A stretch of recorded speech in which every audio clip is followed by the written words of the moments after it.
Hi and welcome to this video about my opinion on the current weapon balance in UT4, where it falls short and how to resolve the issues it has.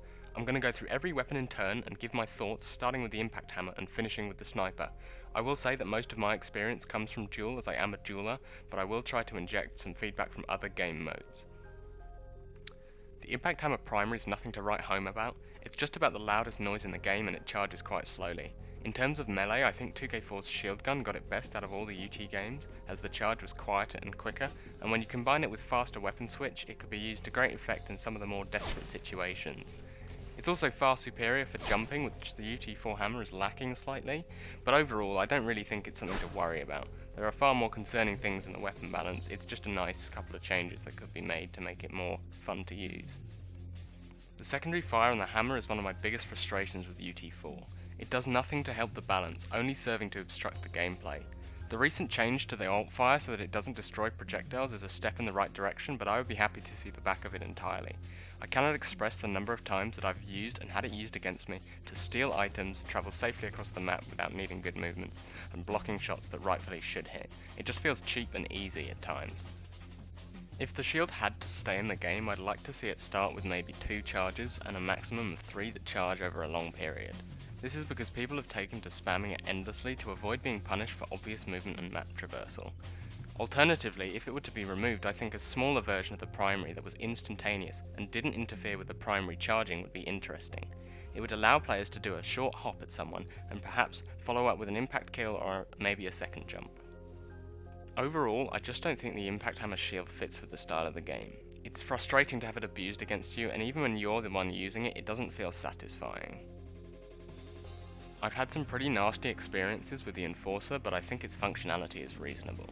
The primary and secondary fires are fairly standard for a starting weapon, but the main issues are damage and spread. In short, the damage is too high for something so random. You can do anywhere between 0 and 150 damage in a short skirmish, with it being highly dependent on RNG at times. I would much prefer something more consistent, such as 18 or 19 damage with a tighter spread, where you hit the shots you aim well and miss the shots you don't. It might even be worth considering a range drop-off like the flak shards to something around 10 or 12.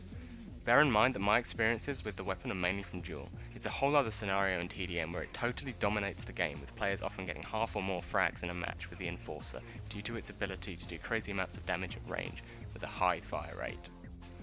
Something maybe worth adding would be that I'd love to try and add a dispersion pistol as the starting weapon. Make it 30 damage with a slow fire rate in the Enforcer, a slow moving projectile, and a charge on the alt fire. It'd be more like a traditional starting weapon where you will almost always want to swap for a better weapon, but it'll still have the ability to kill people, and there will be certain scenarios where it's excellent for prediction and suppression. The Bio is a weapon that I have some major design philosophy issues on, but whose impact is significantly lower than some of the stronger weapons on the list. With respect to the primary, I was a massive fan of the bio grenades, but will admit that the implementation of the bio launcher was shaky at best. The grenades themselves were interesting to use and had some nice spam locations, but with the caveat that they were too capable. They had a long arc and did too much damage. The direct hit damage being 70 is already pretty big for something relatively easy to hit, but when combined with the gas damage it reached insane levels that were often based on luck. Just knowing where the player is based on them taking damage from the gas should be enough of a win for the player using the bio in my opinion. I still think that the concept has merit though. A shorter arc with somewhere near 50 damage for a direct hit and much less gas damage would put the grenades in a more reasonable position. I would also suggest Epic take a look at the grenade launcher in TF2. The nades there will not explode on contact if they've already bounced once. That's something that the bio rifle would do, and it encourages imprecise spam. The generic bio rifle primary that's been seen in other games is something I don't have much to say about. It's inaccurate and random and is frankly useless compared to the secondary, which can do the exact same thing, only better. With regards to the alt fire, I personally think that the bio should always be capable of massive damage but should require skill to do so, which unfortunately neither of the current secondaries do. The hitbox on the rifle feels a little bit large, and the homing goo is one of my least favourite parts of the game. It feels overly gimmicky and is totally skill devoid despite the huge damage that it can do. In my opinion, your chance with the bio is when you release the mouse button and send the blob flying. Being able to spam a couple of inaccurate primary shots in their general direction, get a hit and set a silent 200 damage carpet loose on your opponent is far from great. The bio launcher is a whole other case. You can see examples on screen of how utterly broken the thing is, and I think it's just a shame that it dragged down the grenades with it. In summary of the bio, I think that the grenades should be merged into the bio rifle, with lower damage and an arc more similar to Quake's grenade launcher. A couple of changes to the gas damage, and removing the ability to detonate on contact if they bounced already, would make it much more of an area denial weapon. The secondary of the rifles should stay almost the same, perhaps a hitbox reduction, but the following goose certainly needs to go. I have very few issues with the shock rifle in its current state. The 40 damage primary seems fair, as do the 45 damage cores. The combo has a slightly larger radius than I would like, but I think this could be fixed subtly by making the minimum damage 1 rather than what it is currently. I'm not a fan of shock cores blocking hit scan at all, and don't see why it needs to be a thing, as it only serves to feel inconsistent, but in the grand scheme of things it's not a big deal. Above all, the one thing that I feel needs to change about the shock rifle is the ammo. I felt previously that 40 ammo was a perfectly reasonable amount, but with 32, even when being extremely conscious of my ammo consumption, I still find myself running out significantly faster than any other weapon in the game. Picking up the weapon and only having 3 combos to work with is irksome, and having to cycle around the map every time the ammo is up becomes tedious, especially when you can use other weapons like the flak to be much more efficient. The most important thing I have to say about the shock rifle is that it's the most satisfying weapon in the game for me, and thus the restricted ammo is a bit of a buzzkill. I don't think that it should never run dry like the UT99 shock, where 50 max ammo left you with 13 combos to play with, but only having 7 like in UT4, assuming you shoot perfectly, is just not enough to stand up to the other guns.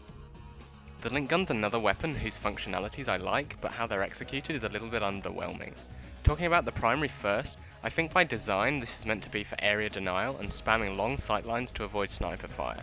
The UT4 version is certainly capable, but it seems mostly to be used for spammy combat circles due to the high damage per second that it has. If I were to change it, I would make the link gun fire slightly faster but lower the damage of the projectiles to below 20 and slow them down significantly. This would give it a very Quake-like area denial capability, creating a wall of guaranteed damage, but would be much riskier to use in combat, even if it had the same DPS as the current version. Being able to throw more projectiles into the air would also help with the shock core counter it has going on, which currently feels like it should be more consistent. The secondary is something that I struggle to take issue with. If the proposed changes later in the video for flak and rockets were made, then I think it would be necessary to lower the DPS, but right now it's not exactly out of this world OP like some people seem to be suggesting.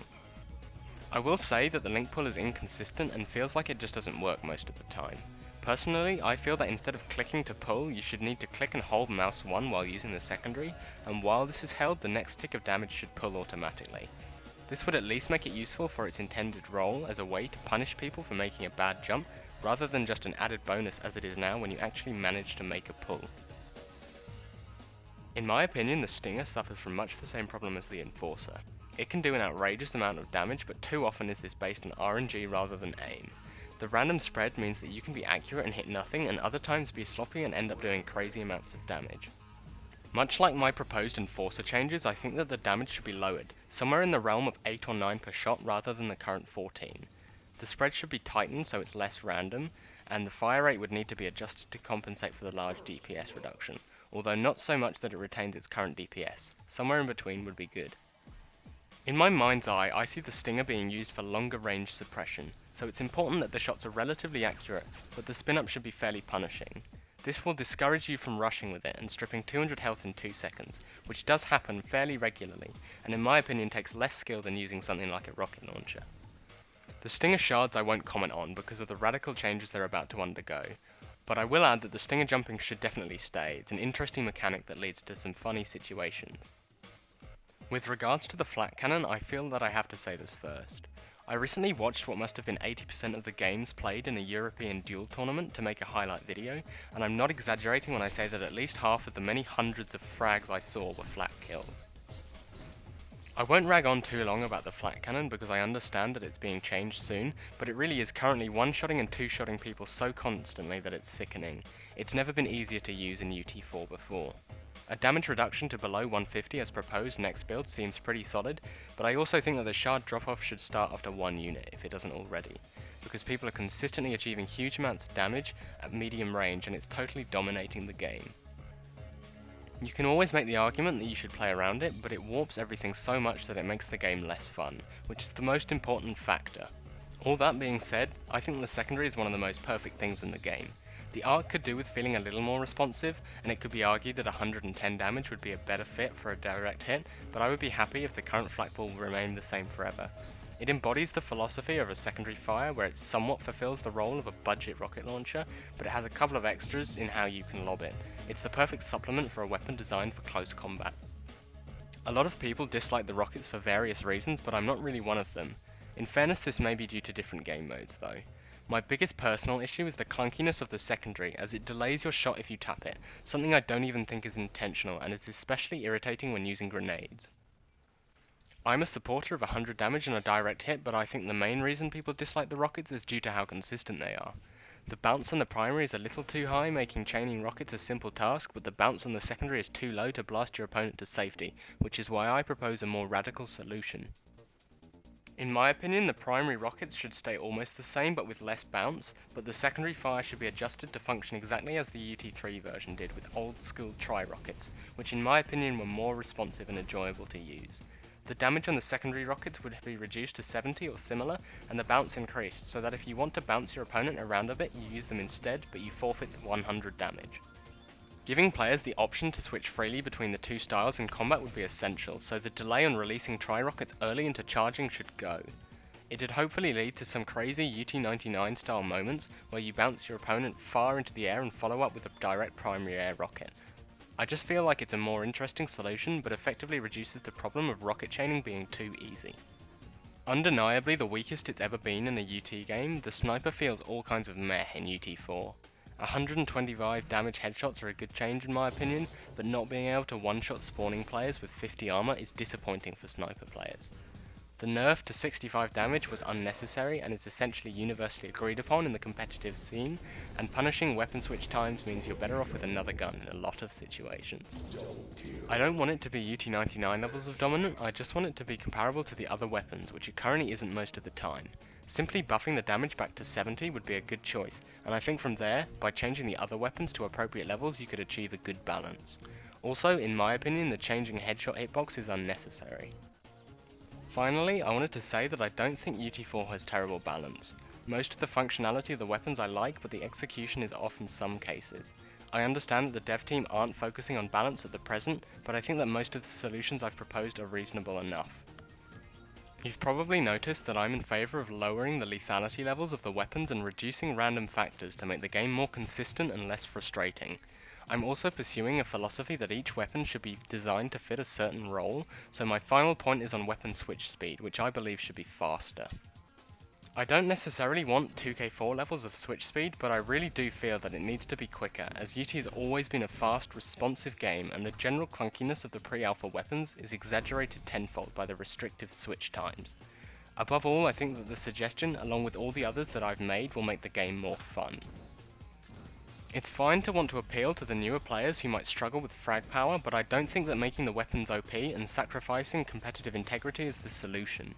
A more consistent game will be more enjoyable to everyone who plays it. Thanks for watching.